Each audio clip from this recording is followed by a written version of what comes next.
Hi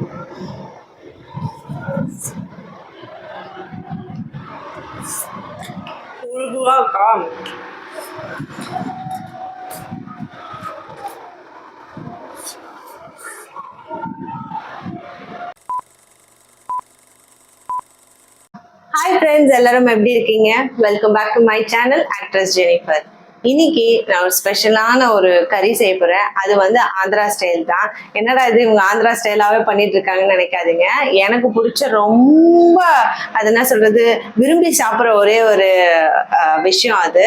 அது வந்து குத்து வெங்காய் கூரா அப்படின்னு சொல்லுவாங்க. இது தமிழ்ல வந்து அந்த கத்திரிக்காய் தொக்குன்ற மாதிரி சொல்லுவாங்கல்ல, அங்க வந்து கொத்து வெங்காய் கூரா அப்படின்வாங்க. அது வந்து செம்ம டேஸ்டா இருக்கும் சாப்பாடுல சாப்பிட்றதுக்கு. எனக்கு பிடிச்சது. அது ஏன் ஸ்டைல்ல நான் எப்படி செய்யறேன்றதை பார்க்கலாம் வாங்க.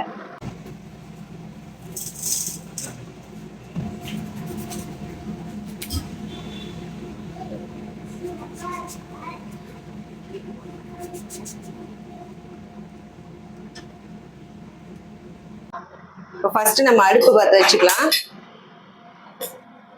கடாய் வந்து சூடாகணும். இப்போ இந்த கொத்து வெங்காய் கூரைக்கு தேவையான பொருட்கள் என்னன்னா, ஃபர்ஸ்ட் வந்து இந்த வேர்க்கடலை, பச்சை வேர்க்கடலை யூஸ் பண்ணலாம், இல்லை வறுத்த வேர்க்கடலை கூட யூஸ் பண்ணலாம். நான் பச்சை தான் யூஸ் பண்றேன். இப்போ ஒரு 5 ஸ்பூன் ஆஃப் வேர்க்கடலை போடுறேன். இதை நல்லா வறுத்துக்கணும். ரொம்ப ப்ரௌன் ஆயிடக்கூடாது, லைட்டா. ஓகே, இப்போ இது லைட்டா ப்ரௌன் ஆயிடுச்சு. இப்போ இதை வந்து சிம்ல வச்சுட்டு நம்ம இந்த கிண்ணத்துல மாத்திக்கலாம்.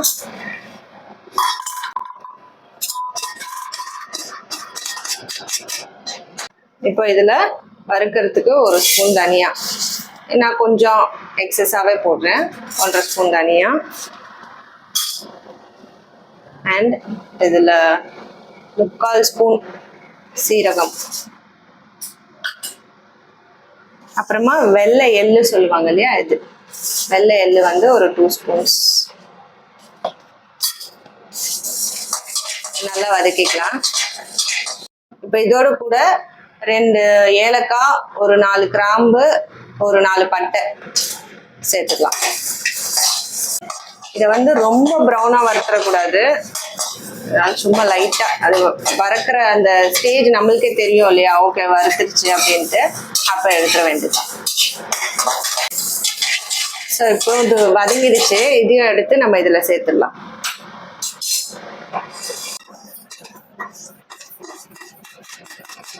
இப்போ இதுல இந்த கொಬ್ಬரை தேங்காவை லைட்டா வறுத்துக்கலாம். ஆல்ரெடி ட்ரையா தான் இருக்கும், இருந்தாலும் சும்மா லைட்டா. இதுக்கு கேஸ் ஆஃப் பண்ணிடலாம், ஏன்னா அந்த சூட்லயே நம்ம வறுத்துட்டா போதும்.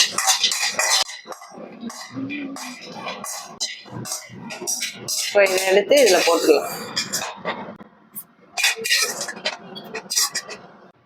இப்போ இந்த வருத்தம் இல்லையா, இது எல்லாமே கொஞ்சம் நல்லா ஆறுனதுக்கு அப்புறம் வந்து மிக்சியில போட்டு கிரைண்ட் பண்ணிடணும்.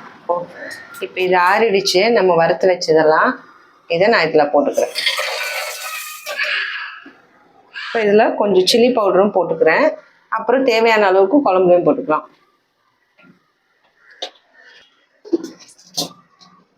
அரைச்சிட்டு இருக்கும் போது தான் ஞாபகம் வந்தது, உப்பு போட மறந்துட்டேன். இப்போ இதுல உப்பு சேர்த்துக்கலாம். ஓகே, இப்போ இது நல்லா அரைச்சாச்சு. ஓகே, இப்போ அந்த அரைச்சி வச்சதை வந்து நம்ம கத்திரிக்காயில ஸ்டஃப் பண்ணுவோம்.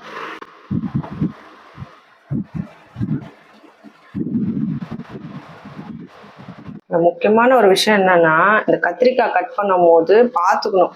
ஏன்னா சம்டைம்ஸ் பூச்சி இருக்கும். இப்போ நான் கட் பண்ணதுலேயே ஒரு 2-3 பூச்சிங்க இருந்தது. ஸோ அதனால அந்த கத்திரிக்காய் போட்டேன் நான். ஸோ கவனமா பார்த்து கட் பண்ணணும், ஏன்னா குழந்தைங்களும் சாப்பிடுவாங்க இல்லையா. ஓகே, இப்போ திரும்பியும் நம்ம ஸ்டவ் ஆன் பண்ணி கடாய் சூடு பண்ணிக்கலாம் தாளிக்கிறதுக்கு. கடாய் சூடாயிடுச்சு. இப்போ எண்ணெய் ஊற்றிக்கலாம்.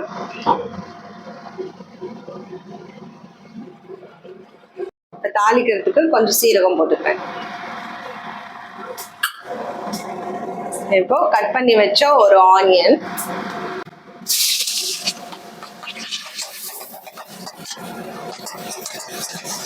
இப்போ இதுல கொஞ்சமா கருவேப்பிலை சேர்த்துக்கலாம். இப்போ இதுல கொஞ்சோண்டு இஞ்சி பூண்டு பேஸ்ட் சேர்த்துக்கிறேன்.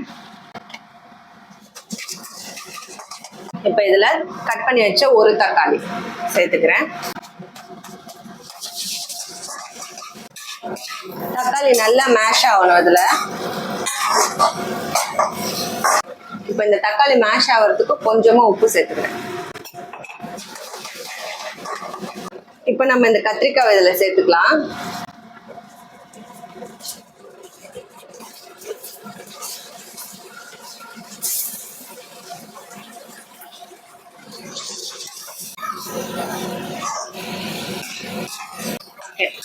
இந்த கத்திரிக்காய் வந்து கொஞ்சம் வேகணும். ஸோ அதனால வந்து நம்ம சிம்மில் வச்சுட்டு மூடி வச்சிடலாம். அப்போ கொஞ்சம் வெந்ததுக்கு அப்புறம் மற்ற மசாலாங்களை சேர்த்துக்கலாம்.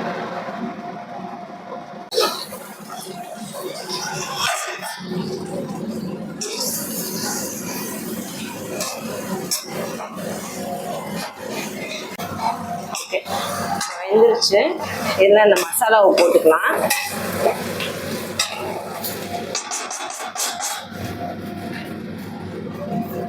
அந்த அரைச்சி வச்சோம் இல்லையா, அந்த மிச்ச மசாலாவை இதில் சேர்த்துடலாம்.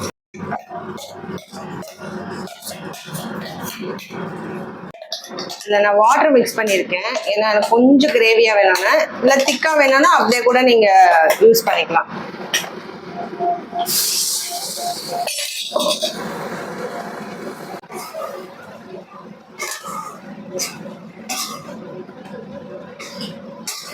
இப்போ இதில் வந்து நான் சில்லி பவுடர் சேர்த்துக்கிறேன். ஏன்னா கொஞ்சமாக தான் அரைக்கும் போது சேர்த்தேன். இப்போ கொஞ்சம் காரம் தேவைப்படுது, அதனால கொஞ்சம் சேர்த்துக்கிறேன்.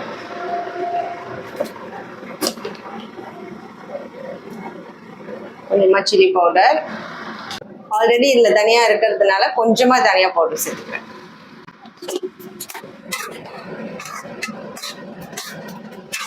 ஆல்ரெடி ஃபர்ஸ்ட் நான் அரைக்கும் போது கொஞ்சம் சால்ட் போட்டிருந்தேன். அதுக்கப்புறம் அந்த தக்காளி வேகிறதுக்காக கொஞ்சம் சால்ட் போட்டிருந்தேன். இப்போ சால்ட் இருக்கான்னு பார்த்துக்கலாம், இல்லைன்னா கொஞ்சம் சேர்த்துக்கலாம். கொஞ்சமா சால்ட் தேவைப்படுது. இப்போ நான் கொஞ்சமா சேர்த்துக்கிறேன். அப்புறம் கொஞ்சமா தண்ணி ஊற்றிக்கிறேன். ஏன்னா சால்ட் போட்டோம் இல்லையா, அது மிக்ஸ் ஆகணும் அதுக்காக. ஓகே, இப்போ இதை நல்லா மிக்ஸ் பண்ணிக்கலாம். ஓகே, இப்போ இதை மிக்ஸ் பண்ணிட்டு இதை மூடி வச்சுட்டு கொதிச்சதுமே ஆஃப் பண்ணிடலாம். இந்த மசாலாலாம் மிக்ஸ் பண்ணிட்டோம்ல, இது நல்லா கொதிச்சிருச்சு. இப்போ இதுல வந்து நம்ம லைட்டா புளி கரைச்சி வச்ச தண்ணியை ஊற்றிக்கலாம். கொஞ்சமா, ரொம்ப வேண்டாம், லைட்டா.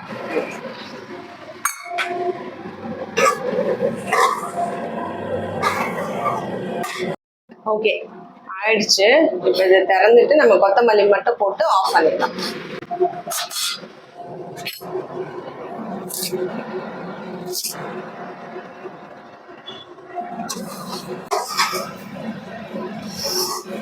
இந்த மசாலா, அந்த கத்திரிக்காய் பார்க்கறதுக்கே சூப்பரா இருக்கு. இது அப்படியே சாப்பாடுல பிசைஞ்சு சாப்பிட்டா போதும், வேற எதுவுமே தொட்டுக்க தேவையில்லை. ஓகே, முடிஞ்சிருச்சு. ஓகே, ஒரு வழியா என்னுடைய ஃபேவரட் குத்து வெங்காய் கூரா வந்து பண்ணிட்டேன். இது வந்து அதான் ஆந்திராவில் வந்து ரொம்ப ஃபேமஸானது, எல்லார் வீட்லையுமே செய்வாங்க. இது வந்து இந்த மாதிரி கிரேவியாகவும் செய்யலாம். இன்னொன்று எனக்கு வந்து ரொம்ப பிடிச்சது என்னன்னா, இது பிடிக்கும். பட் இதை விட இன்னொன்று என்ன பிடிக்கும்னா வந்து ட்ரையாக பண்ணுறது தான் பிடிக்கும். தண்ணி எல்லாம் இருக்காது, அது அப்படியே மொறுன்னு இருக்கும், சூப்பராக இருக்கும். அதுவும் நான் உங்களுக்கு செஞ்சு காட்டுறேன். ஸோ இதை இப்போ நான் போய் சாப்பிட போகிறேன், ரொம்ப பசியில் இருக்கேன். தேங்க்யூ ஸோ மச் ஃபார் வாட்சிங். கண்டிப்பாக இந்த டிஷ் உங்களுக்கு பிடிச்சிருந்தா கமெண்ட்ல சொல்லுங்க. அண்ட் இந்த கத்திரிக்காய் வச்சு வேற ஏதாவது பண்ணலாம் அப்படின்னாலும் நீங்க கமெண்ட்ல போடுங்க, நான் ட்ரை பண்ணி பார்க்குறேன். தேங்க்யூ.